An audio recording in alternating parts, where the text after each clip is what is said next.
Ang Nimitz-class nuclear-powered supercarrier ng US Navy, ang USS Ronald Reagan CVN-76 at ang kanyang mga kasamang barko ay inaasahang darating sa Manila sa mga susunod na araw, malamang ngayon o bukas.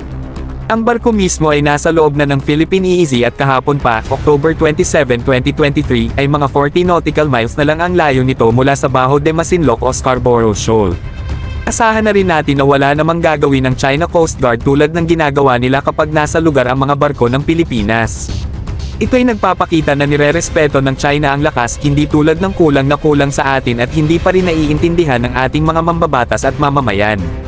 Ayan na mga bro, malinaw na halimbawa ng kailangan nating pagbutihan.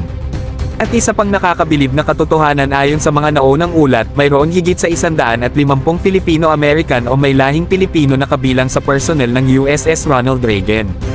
Wow, mga bro, may mga kababayan tayo na naglilingkod sa loob ng barkong to, nagpapakita ng dangal at pagmamahal sa ating bansa.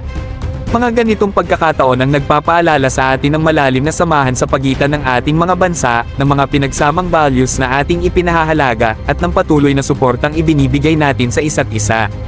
Ito'y patunay sa lakas at tibay ng diwa ng mga Pilipino kahit saan man tayo naroroon.